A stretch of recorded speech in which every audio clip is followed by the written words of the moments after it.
All right, we are here to talk about one thing and one thing only, and that is Repaint, the artist formerly known as Very Region. Now, in my opinion, this is one of the most powerful tools inside of Midjourney that exists. I want to share a couple key things with you. One, I want to show you how I use it as part of my workflow. Two, I want to talk about some of the best practices when it comes to getting the most out of Repaint in your images and how to effectively maneuver it. And then third, I want to get into talking about some of the tips and tricks that exist within using this feature, some of which you probably know, some of which you probably don't know. So with that said, let's dive in. First things first, I have an image up here and we're going to go ahead and jump right in and click Repaint. Now, the way that I typically use Repaint in my workflow is I use it as the final piece to getting this to a final image. And what I mean by that is I typically go through the creative process with a prompt. I will subtle vary, subtle strong,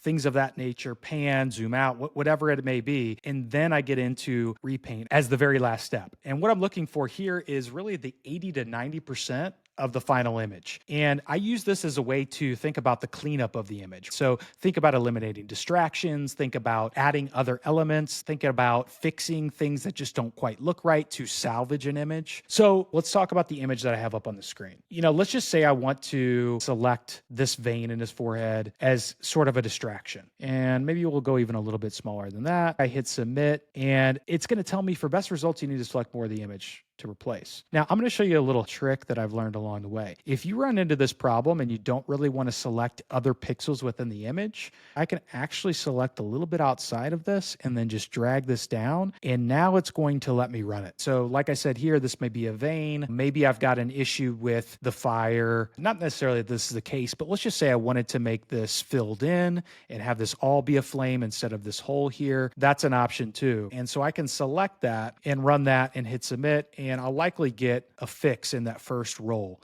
Now, it's important to remember what you're selecting as much as what you're not selecting. So what I mean by that is simple. If I were to just drag this like this, and I want this to fill in with fire, I may not get that result because I've also left a little bit of room here where there's not fire. And so what that is probably going to tell Midjourney is, hey, like this part of it is not filled in, and it's going to read those pixels around it and probably fill that in with another hole. So I'll just run that, and while we're waiting, we can go back and see what that pulls back. But that's usually what's going to happen with that. So I always stress that it's as important to think about what you're selecting to fix versus what you're not selecting to fix, especially when you're thinking about things like hands, legs, eyes, anything that's sort of like a very objective feature that you don't want to look wonky. So now that we've run that example, let's go in and let's find an example with a hand, because hands and legs are obviously such a big part of this as well. The longer the prompt is, the less likely you are to receive a hand or a leg that's got the wrong number of appendages with it. So if you leave the prompt very vague and open for interpretation for whatever reason, you're going to see more errors. So that's one thing to remember. The other thing to remember is empty space here.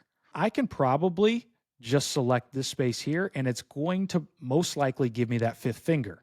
So it's important to think about the composition of the hand and the leg to really understand if it's going to give you the right return when you do submit it for an update. Now, the other thing to think about too is, let's just say, all four of these fingers had something that were a little bit wonky about them at the top. Rather than maybe selecting this where I'm hoping to get 4 new fingers entirely, I might just select half. That way I'm saying to Midjourney, hey, I want this to be 4 fingers still. I just want you to fill in the gap. And I'm going to see better success that way versus changing the entire hand. Now, there might be times where you might have to change the entire hand, and that's okay too. So in that case, what you would just do is go in here. Let's just remove this selection and do this. And so again, like I'm thinking about what I'm selecting as well as what I'm not selecting. I might go all the way up to a point where I say, okay, this looks like a pretty good shaped hand, so I'm going to stop here. And so that's going to be a pretty good space. I can stop the palm here, and it's going to likely fill that in the correct way. The last thing I'll do is, if I really want to salvage it, is I'll just take it all the way down to maybe like the wrist or something like that and just have it fill it in. So, I mean, there's no right or wrong. It's just a faster way to get there. That's been my experience in trying to fix those things. So I think that's important to remember as you're going about and changing appendages specifically. One other really cool trick within here that not a lot of people know about, which is the upscale trick. Why? Because I don't have a creative and better name for it. So anytime you want to upscale an image in V6, you have two options, a subtle upscale and a creative upscale. Now, there's actually a way to access an even better upscaler using Repaint, and I'm going to show you how to do that right now. All you need to do is go back into Repaint, and let's just make a very inconsequential selection here. Okay, now what we need to do in order to access this new upscaler is we need to eliminate any of the features that came from V6 or later. So we need to remove style weight, personalize, and srefs, because those were all features that came out in V6. And what we're going to do here is we're going to add V5.2. Now, why are we doing this? Well, if you recall, version 5.2 had two different upscalers that existed. They were 2x and 4x upscalers. Well, specifically for this, I want to access the 4x upscaler because it's going to give me the largest file size possible and the highest quality possible. So I'm going to go ahead and submit this. Now we've got the image up. Let's go ahead and click in here. And as you can see, we now have access to the 4x upscaler. This is a beautiful way to access V6 images and use the 4x upscaler. Otherwise, you're not going to be able to use it. You have to simply use the subtle or the creative upscaler. So now what I'm going to do is I'm going to hit 4x, and this is going to upscale my image to a 4x, which is going to be the largest file size possible. Now that our 4 upscale is done, you can see that we have that, and boom, how beautiful is that? We've got the larger file size. This is particularly useful if you want to get your image sizes up to a certain quality in order to print them out or use them in some sort of collateral, something for a larger client project. This is the way that I would go about that without even leaving the tool. So hopefully that piece was helpful. Now, the last thing I want to cover is getting back into an individual image. I want to stress one important piece of Repaint, and that is the ability to change everything. You can salvage any part of an image. So if I really like this guy's eyes, nose, and mouth, but I didn't like what was below his chin, I could change that and get entirely different results. So I can go in here, we can just select this. I can go all the way up here and here.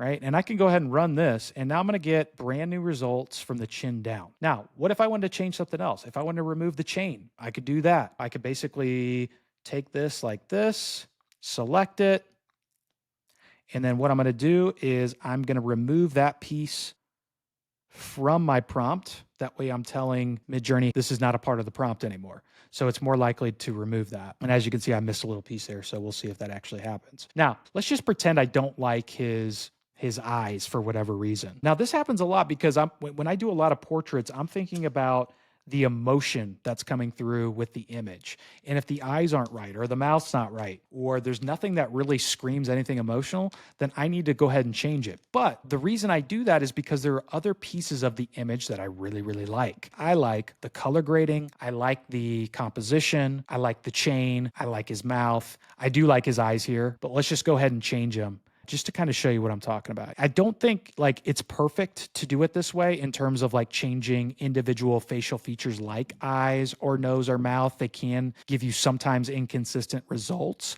but at the same time, they can give you good results. So here was the chain idea where we just changed below his chin to see what else we were going to get. We have different options there. Then we remove the gold chain. As you can see, that's no longer there. Now here you see a little bit of the gun. So that was another thing that I might want to think about is I've got golden pistol in my prompt. I would remove that as well to remove this all together. So I could go back, repaint that out. And then lastly, let's look at the eyes. So if I wanted to change out the eyes, I could do that. Now these images all give me different sort of emotions and looks and feels. And depending on how picky I am and what I'm using this for, I could spend a lot of time here. So let's rerun this twice and see what kind of results we get back. Perfect. So now we've run this twice. We've rerun that same very region or repaint. So we're going to get 8 different results with just the eyes here. Now, this is super important because all these photos tell completely different stories. So I'm going to be very, very picky about the one I want to select. So like this is a case, right, where it maybe doesn't quite look right, but at the same time, you're going to get things like this, where it's just like, oh, like that's got some emotion to it. Same with something down here. That's pretty cool. Same with something like this. So eyes really tell a great story when you're utilizing Midjourney for portraits. And so this is another way that I like to use Repaint. I like to change things out like eyes and mouths if I'm not completely satisfied with those, but I do really, really like the rest of the image. As we wrap up, hopefully those tips, tricks, advice on the workflow gives you something to think about for the next time that you're creating images in Midjourney, especially when you're trying to refine that image to a final product. Catch you next time.